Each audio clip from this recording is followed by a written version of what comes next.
e tu sabes a verdade, e tu sabes onde te m'ha donat felicitat,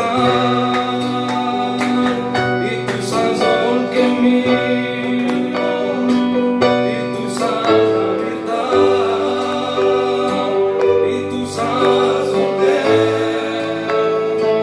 te m'ha donat felicitat. Ai,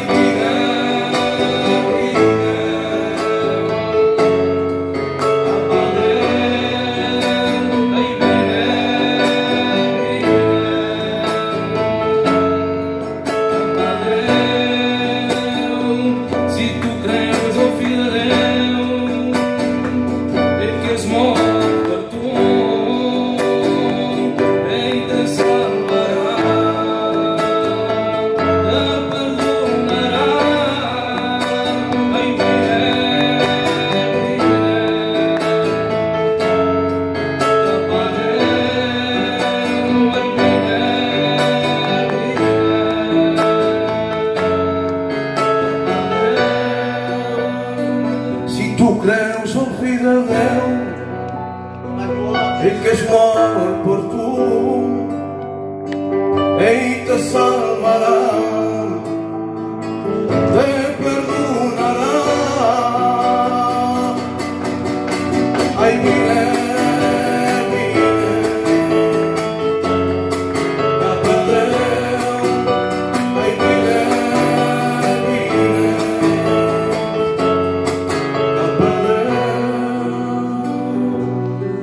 Amen.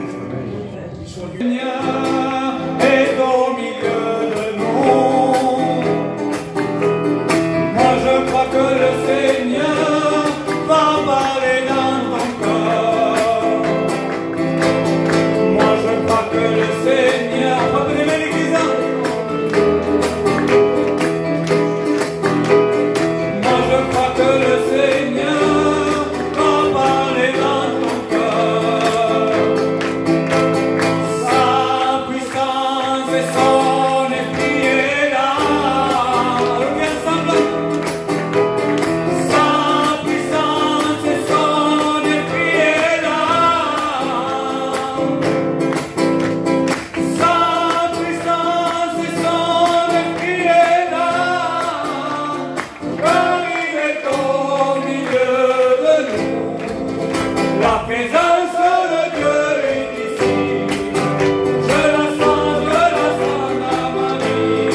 Amen. Bonsoir à tous. Je vais raconter une partie de mon témoignage. Donc, moi j'étais un garçon qui était très rebelle à l'évangile. J'étais un garçon qui buvait beaucoup, qui aimait beaucoup l'alcool, qui était très méchant avec ma compagne. Je la frappais assez souvent, je le dis à ma honte. Elle, ça fait 10 ans qu'elle connaît le Seigneur, elle n'avait pas le droit de venir à l'église, elle n'avait pas le droit de prier à la maison, elle n'avait pas le droit de se mettre le foulard sur la tête parce que je disais que c'était que les Arabes qui se couvraient la tête, qu'elle n'avait pas le droit. Je ne sais pas pourquoi, c'était l'ennemi qui me tenait comme ça. Et même un jour, je vous le dis à ma honte, dans la salle de bain, j'ai retrouvé un foulard à elle. Je l'ai pris, j'ai été dehors et je l'ai brûlé ce foulard. C'est pour vous dire le péché jusqu'où il peut aller. Et je faisais que boire tous les jours, tous les jours. Je travaillais, je partais le matin travailler, et ma femme ne le savait pas, elle l'a appris l'autre jour avec mon témoignage, mais tout le matin, je pleurais quand j'étais tout seul, parce que j'étais très angoissé. Je ne voulais pas boire, mais à force de boire, j'étais devenu dépendant à l'alcool.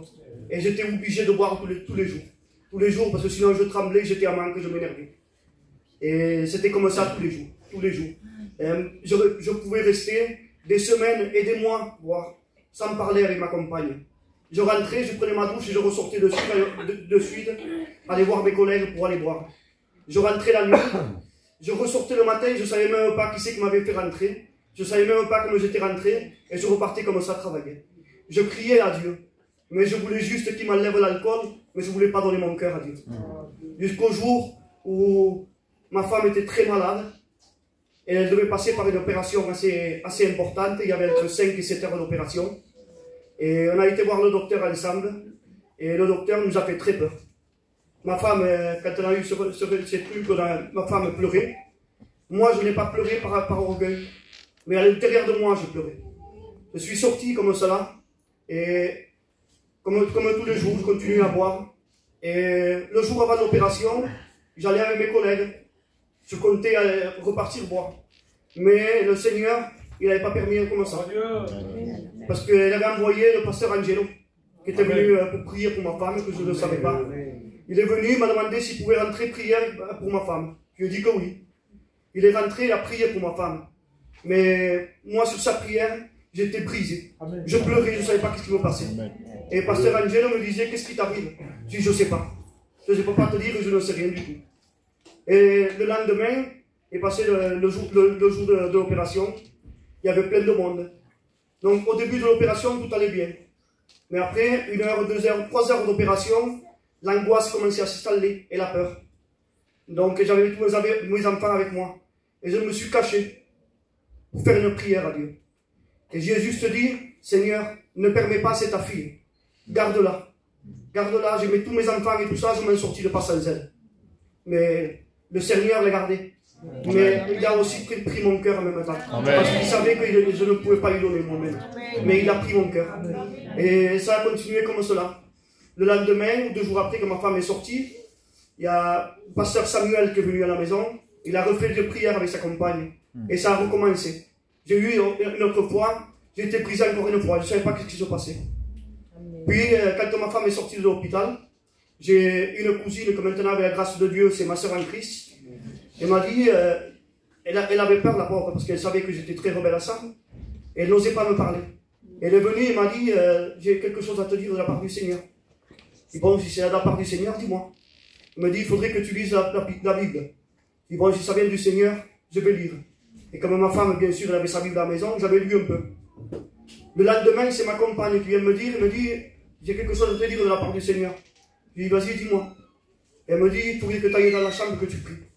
Moi, je me suis dit, c'est un complot qui se font. Puis j'ai bien compris.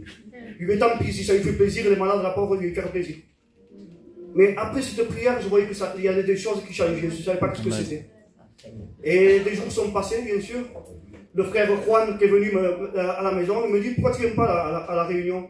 Je lui dis non. Si ma femme ne peut pas y aller, et je sais qu'elle en a besoin. Je dis, tant que ma femme n'ira pas à la réunion, je n'irai pas tout seul. Si j'y vais un jour, j'irai avec ma compagne. Et ma femme me dit, mais allons-y, j'en ai besoin. Et bon, pour lui faire plaisir, je dis, bon, allons-y. Mais ce que je ne savais pas, c'est que Dieu avait un plan pour moi. Amen. Et il n'a pas entendu, c'était une réunion semblable à celle-ci. La parole a été prêchée. Il a eu l'appel, je me suis levé à l'appel. J'ai commencé à trembler, à suer. Je ne savais pas ce qui se passait. Je suis rentré ici chez moi. Et je me suis enfermé dans ma chambre. J'ai fait notre prière à Dieu. Et il m'a délivré instantanément de la drogue. Depuis, je me sens très bien comme cela. C'est vrai, comme ils disent, ce n'est pas la vie en rose. Mais tous mes problèmes le matin, je les mets entre les mains de Dieu. Et je me sens très bien. Et avec tout cela, aujourd'hui, ça fait 9 mois que je ne fume plus. Merci. Si vous pouvez faire quelque chose, c'est donner votre cœur au Seigneur. Il n'y a pas de mieux que vous pouvez faire. Amen. Merci à tous. Que Dieu vous bénisse. Amen. Quand je prie le Seigneur, de nouvelles forces me renouvellent.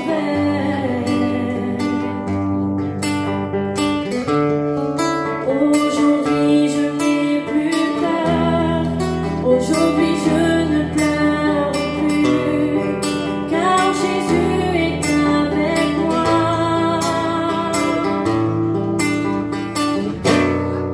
Quand je prie le Seigneur, de nouvelles forces me renouvellent.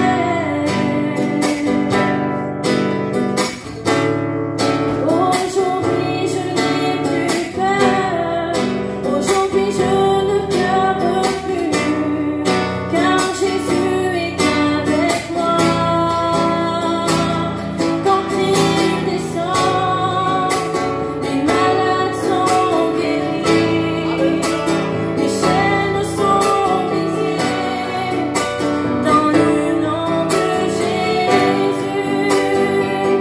Quand il descend, les malades sont guéris, les chaînes sont brisées, dans le nom de Jésus.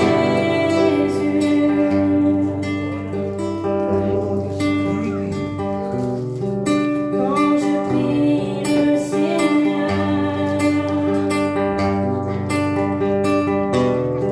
de nouvelles forces me renouvellent.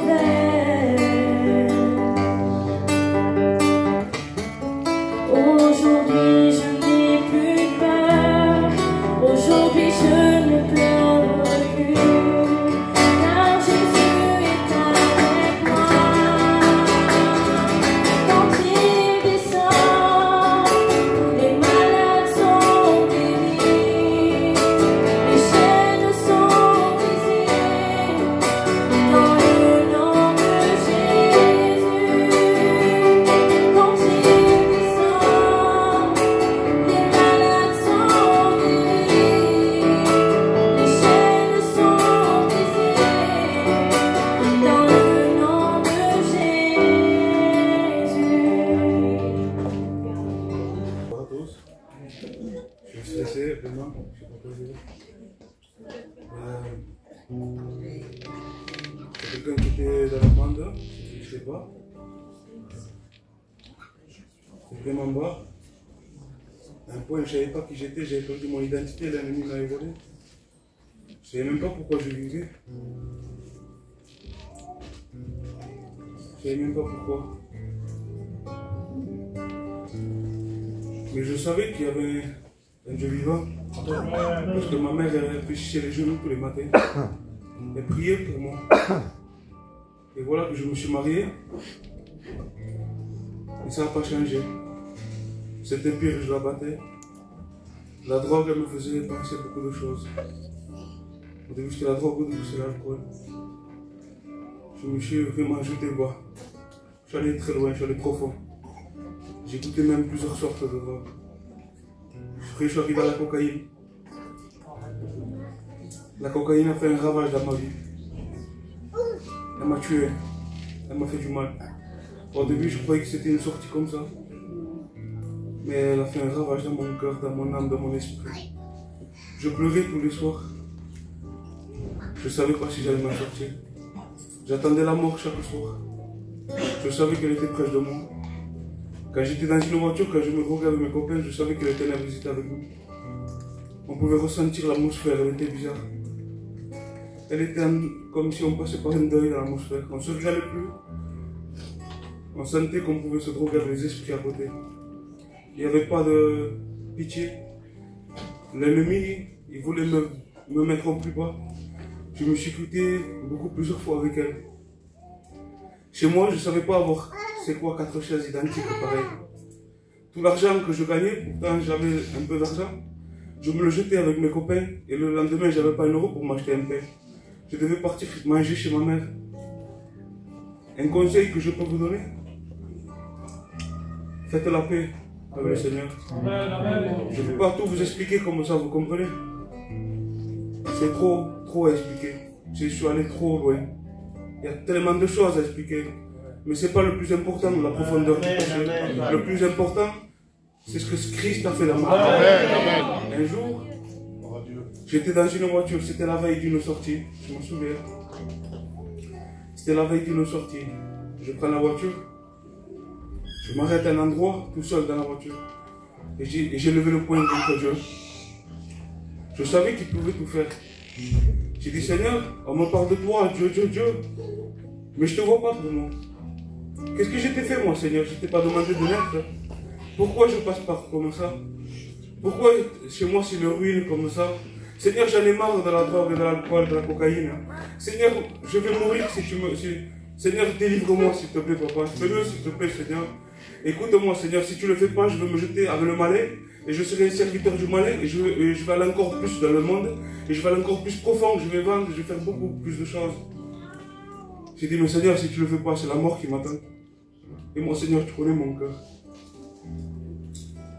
J'ai pris la voiture, je me suis garé, et elle, je l'ai appelée. J'ai dit, je sais pas, mais je sens qu'il va se passer un truc sur moi, mais j'ai peur. Je sais pas qu'est-ce qui va se passer.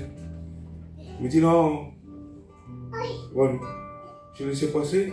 Le lendemain, j'étais converti. Il m'a délivré instantanément. Mais quand je vous dis d'un coup, j'ai plus rien fait. La cigarette, l'alcool, la cocaïne, le mauvais travail que je faisais, que ce n'était pas la gloire de Dieu. Et maintenant, je peux vous dire que j'ai la paix maintenant dans ma maison. Amen. Comme il a dit le frère Jesus, c'est vrai qu'il y a des hauts et des bas. Nous avons une assurance de risque, comme on dit. Maintenant, donc voilà, moi ce que je peux vous dire, c'est pas une main levée qui va compter. C'est pas le fait que vous allez vous lever de votre place, de venir devant, ou même de vous faire imposer les mains. Si vous rentrez avec un besoin, croyez-moi que vous allez sortir avec Dieu. Amen. Et il faut que vous rentrez avec un besoin que vous reconnaîtrez que vous êtes pécheur. Que Dieu vous bénisse. Amen. Il est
Seigneur m'a guéri. Amen. Je prie pour vous. Je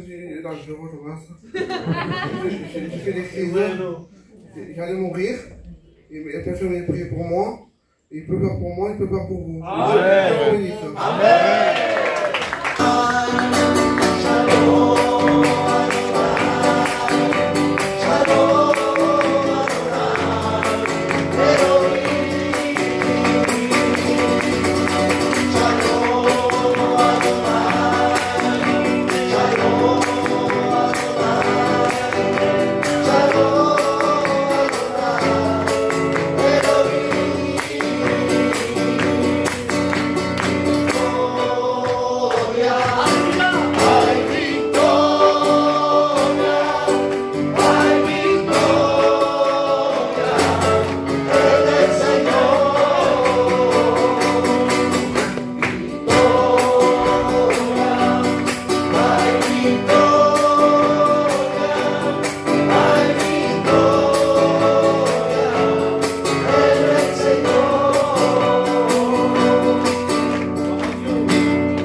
J'avais jamais connu l'évangile. Dans la cité, on faisait des réunions, mais je n'y allais pas, je ne savais pas qu'est-ce que c'était. Et un jour, avec mon mari, on s'est disputé. J'ai reçu un appel sur le téléphone de mon mari et ça m'a mis très en colère. Et du coup, je m'avais disputé avec lui. Et du coup, lui, il n'était pas rentré à la maison dormir. Il était parti chez ma belle-sœur dormir. Et quand il est rentré le lendemain, j'étais pas bien, j'étais triste, je faisais que pleurer. Il était tout le temps, c'était rare quand il était à la maison. Il était très très méchant. Et moi j'étais tout le temps triste, je souffrais vraiment une souffrance que je disais jamais à personne. Mais je pleurais tout le temps. Je me suis mariée à l'âge de 14 ans. Et déjà à 14 ans, il avait commencé à me taper. J'étais jeune, j'étais tout le temps frappée et triste, je faisais que pleurer. Et là, ce jour-là, quand il était rentré le matin à la maison, et bien, pendant quelques jours, je faisais que pleurer, j'étais triste. Et il y avait des réunions qui se faisaient sur la cité. Et mon petit, Luigi, il avait entre 5 et 6 ans. Et il me dit, au moins, il dit, tu viens, il dit, on va derrière, il y a des pasteurs, lui disait, il m'avait dit, il y a un homme, il dit, qui touche les femmes, et les femmes, elles pleurent. C'était le pasteur qui me posait les mains. Et comme j'étais seule, comme mon mari était parti au boule, j'étais triste, j'étais malheureuse, j'ai dit, ben viens, on y va un moment. J'ai été pendant quelques fois, parce qu'ils en faisaient souvent. Et ça me plaisait. J'ai été quelques fois, mais je rentrais chez moi tout le temps pareil. Et une fois, c'était chez la sœur Nathalie. De nouveau, il y avait une réunion qui se faisait. Et j'ai été. Mais cette fois, mon cœur, il était disposé. Je me suis assise, j'ai pris le temps de m'asseoir sur une chaise. Et j'ai écouté la parole de Dieu qui a été prêchée. Et quand cette parole a été prêchée, la parole de Dieu, j'avais mon cœur qui battait. J'avais mon corps qui tremblait. J'avais une chaleur qui sortait de mes oreilles. Et le pasteur, il fait un appel, il disait, levez-vous si vous sentez que c'est pour vous. Il y avait beaucoup de monde qui se levait. Mais moi, je sentais que c'était pour moi parce que je ne pouvais plus tenir sur cette chaise. Mais je ne me levais pas parce que j'avais peur que mon mari vienne. Et même, je faisais que me lever, regarder autour de moi s'il ne venait pas. Je ne me levais pas parce que j'avais peur qu'il vienne et qu'il me crie ou qu'il me frappe. Et le serviteur, il disait, il y a une personne qui doit se lever et elle ne se lève pas. Et moi, je savais que c'était pour moi, mais je ne voulais pas me lever. Et là, le serviteur, il dit, écoute, il dit, si tu ne te lèves pas, je vais t'appeler par ton nom. Et moi, entre moi-même, je disais, mais comment il peut m'appeler, il ne me connaît pas. Il ne connaît pas mon nom, je ne le connais pas, on ne s'est jamais vu. Et là, il dit, c'est vrai, il dit que moi, je ne te connais pas. Mais celui qui est en nous te connaît. Et lui, il connaît ton nom. Et là, je suis restée saisie, je me dis, mais comment il sait ça? Et il continue à faire l'appel. Et là, je me lève, ma belle-sœur, elle dit, lève-toi, c'est pour toi. Quand je me suis levée, et il m'a imposé les mains, il a commencé à dire tout ce qu'il y avait dans mon cœur, tout ce que moi je disais, que je ne me sentais pas aimée de mon mari, que je souffrais, que j'étais malheureuse, tout ce qu'il y avait dans mon cœur, lui, il avait tout dévoilé. Quand il m'imposait les mains, il me disait tout. Mais le soir, quand je suis rentrée chez moi, j'ai dormi comme un bébé. J'étais apaisée, j'avais quelque chose que je ne connaissais pas, cette tranquillité. Et quand je me suis levée, ma vie a continué pareil. Je n'avais pas donné mon cœur à Dieu. Et je pleurais tout le temps, une fille malheureuse. Et ma belle-sœur, elle m'appelle une fois, elle me dit « ça va ?» Et je lui dis « non, ça va pas du tout ». Elle dit « j'en ai marre, je fais que pleurer, je suis triste ». Mais je priais quand même pour mon mari. Et elle me dit « écoute, elle dit, tu demandes à Dieu pour ton mari, mais est-ce que toi, tu as donné ton cœur à Dieu ?» Et quand elle m'a dit cette parole, je ne l'ai pas entendue elle. J'ai entendu Dieu me parler. Et quand j'ai entendu cette parole, je me suis assise sur le canapé. Et là, j'ai dit, Seigneur, c'est vrai. Je te prie pour mon mari, mais je ne t'ai pas donné mon cœur. Et là, à cet instant, j'ai donné mon cœur à Dieu. Parce que j'ai vu que c'est moi qui en avais besoin. J'ai donné mon cœur à Dieu. Et là, j'ai senti une paix qui m'a inondée. Un amour, quelque chose que je ne connaissais pas. Et après, tous les jours, je priais Dieu dans ma maison. J'étais assise sur le canapé. Mais je priais Dieu, mais quand je priais Dieu, je lui parlais parce que je ne savais pas ce que c'était la prière. Je lui parlais comme s'il était à côté de moi, mais je sentais qu'il était là. Je sentais qu'il m'écoutait et je passais mes journées à le prier. Et j'étais heureuse, j'avais trouvé quelqu'un quand j'ai rencontré Dieu. Je faisais que pleurer, je disais Seigneur, pourquoi je ne t'ai pas rencontré avant? Pourquoi je ne t'ai pas connu quand j'étais petite, j'en avais besoin et je ne t'ai pas connu? Alors, si j'ai un conseil à vous donner, donnez votre cœur à Dieu. Si vous n'appartenez pas à Dieu, c'est la meilleure des choses que vous pouvez faire. Parce qu'avec Dieu, vous avez tout trouvé. Même si vous n'avez pas l'amour de votre mari, ou d'une mère, ou d'un père, je vous le promets, j'ai perdu mon père à l'âge de 11 ans. Quand j'ai rencontré Jésus, j'ai rencontré mon véritable père. Lui, il est tout pour moi. C'est mon père, c'est mon ami, c'est mon conseiller. À lui, je peux tout lui dire. Et que Dieu vous bénisse. Quand Marie alla voir Jésus, deux anges lui sont apparus, en lui disant pourquoi cherches-tu parmi les morts celui qui est vivant? Elle entra dans le sépulcre, mais Jésus n'était plus là. Elle sortit et courut pour dire ce qu'elle avait vu. Elle alla vers les apôtres, mais ceux-là ne l'ont pas cru. Ils étaient tous dans le doute au sujet du Seigneur Jésus. Mais Jésus leur est apparu, alors la foi est revenue. Car il est le chemin et la vie et la vérité et la résurrection. Et repentez-vous à Jésus-Christ, convertissez-vous à Jésus-Christ, car il est le chemin et la vie et la vérité et la résurrection. Et repentez-vous à Jésus-Christ, convertissez-vous à Jésus-Christ, car il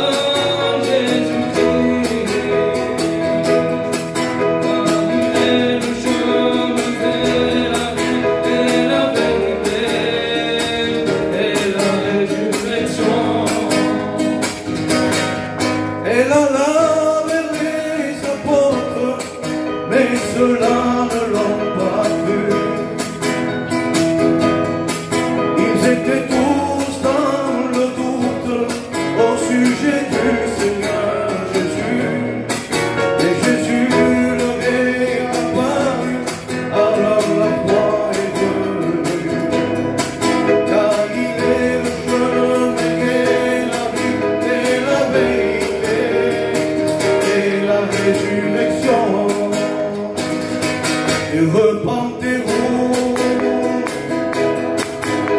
de Christ, convertissez-vous à Jésus-Christ,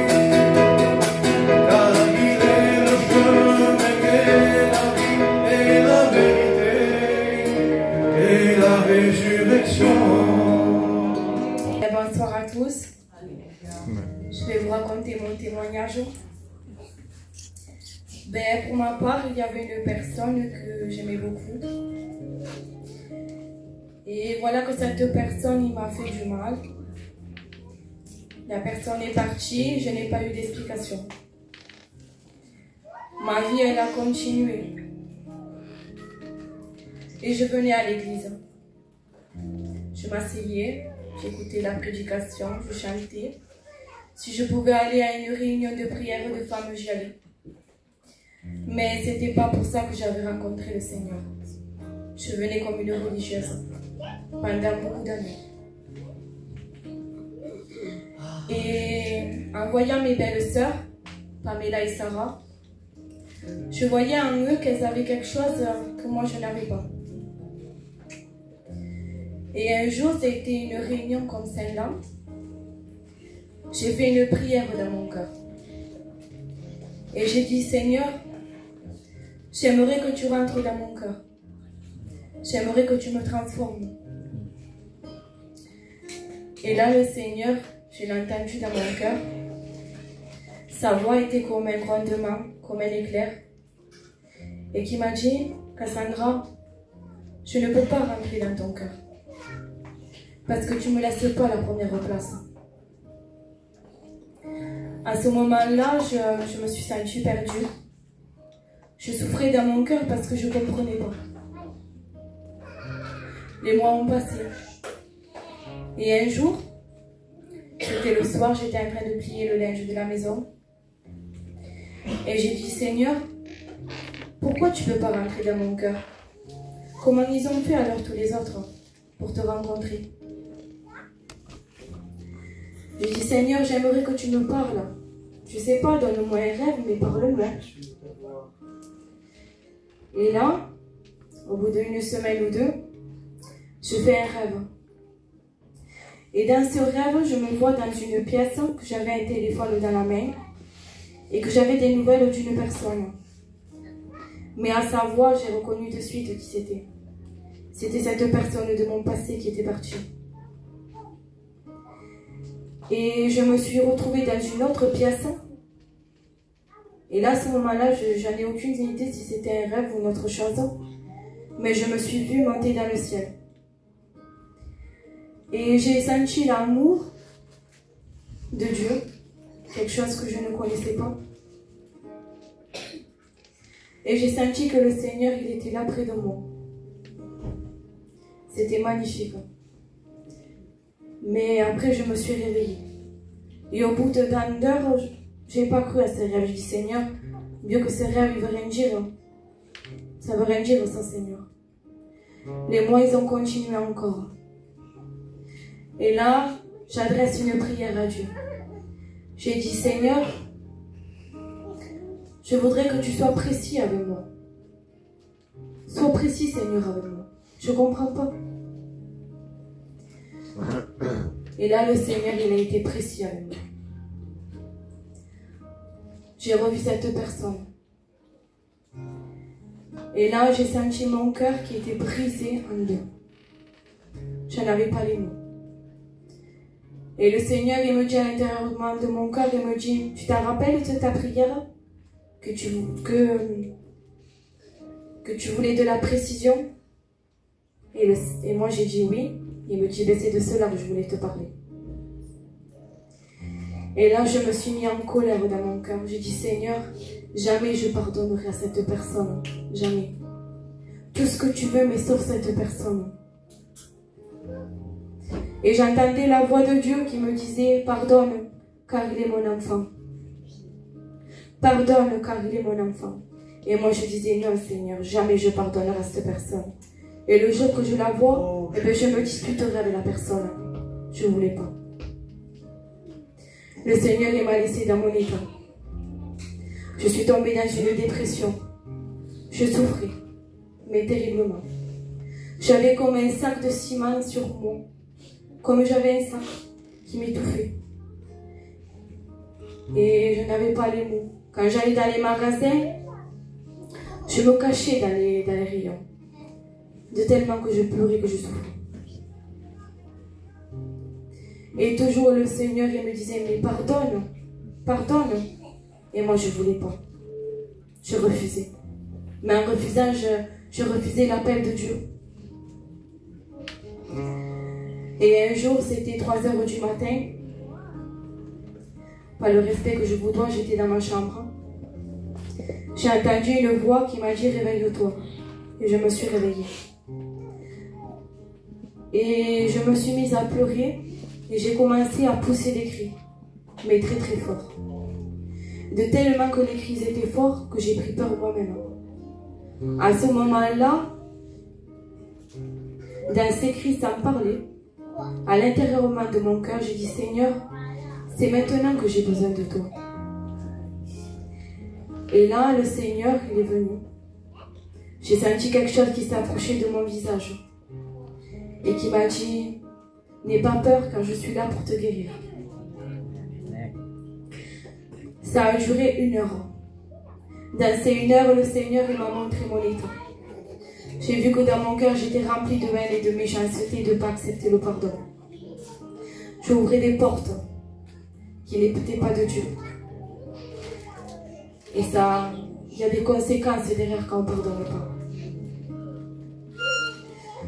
Et après le Seigneur, quand j'ai accepté de délaisser tout à la croix, j'ai vu mon état, j'ai vu la croix, j'ai vu Jésus qui a été cloué sur la croix et que lui aussi il avait pardonné. Ça a duré 1 heure pour que je puisse être délivrée et accepter le Sauveur. Quand je me suis réveillée, j'ai senti mon cœur qui était tout propre. Je me suis sentie légère. J'ai senti l'amour de Dieu. J'ai senti sa paix. J'ai commencé à lire la Bible et à écrire. Je commençais petit à petit à venir aux réunions. Et par la suite, je manquais les réunions parce que j'ai mon mari qui sortait beaucoup. Il sortait tous les jours. Et le Seigneur n'avait pas terminé parce que j'avais besoin de mon mari. J'avais besoin de lui pour qu'il vienne aux réunions. Et j'ai dit, Seigneur, maintenant j'aimerais que tu changes mon mari. Ça n'a pas été évident. En vérité que ça n'a pas été évident parce que mon mari se droguait à la cocaïne. C'était tous les jours. Il sortait, il buvait beaucoup, il était alcoolique aussi. Il me frappait tous les jours. Je n'avais pas mon mot à dire. Quand j'allais dans les rues, je devais baisser la tête. Je n'avais pas le droit de voir ma famille ni de les appeler. Ça a été très très dur pour moi. De savoir ce que c'était une belle maison que j'avais pas. Je savais même pas ce que c'était. De m'acheter des jolies chaises, de m'acheter des jolies choses, d'avoir un foyer dans l'amour. Tout ça, je connaissais pas. J'ai connu que la violence. Et après, ça a duré 8 mois, 9 mois. Le Seigneur, il a intervenu dans mon foyer. Mon mari, il a été délivré. Moi aussi, j'ai été délivrée. Et aujourd'hui, on appartient à Dieu. Et mon mari, il est là. Je suis la plus heureuse du monde. Je ne regrette pas que mon mari, il m'a frappé, il m'a fait tout ce qu'il voulait. Mais aujourd'hui, il est là. Je suis vraiment contente. Et tout ça, c'est grâce à Dieu. C'est pas grâce à moi. Donc, s'il y a quelque chose à dire pour une fille, que son mari, il sort, qui part, qui te frappe, qui te quitte, surtout ne réponds pas, mais prie. Prie. Continue à prier, ne te décourage pas. Parce que le Seigneur, il entend toutes les prières. Même dans ton cœur, il entend. Et attends-toi que ce qu'il a fait pour moi, il va le faire dans ta maison. Que Dieu vous bénisse. De mon cœur, tu sais tout de moi. Je ne peux rien te cacher. Seigneur, toi tu me vois. Tu connais longtemps à l'avance toutes mes pensées. Quand j'étais encore informe, là tu me voyais. Tu sais quand je m'assis, quand je me lève à l'avance. Tu connais le moindre murmure, même dans le temps pour moi, pour que je puisse comprendre. Où pourrais-je aller loin de toi, loin de ta présence? Si je m'en vais dans les cieux, pour me cacher, même dans les profondeurs de l'océan, tu es. Tes yeux sont partout et l'homme ne peut pas te tromper. Seigneur, si je m'en vais dans les cieux, pour me cacher, même dans les profondeurs de l'océan, tu es. Tes yeux sont partout et l'homme ne peut pas te tromper.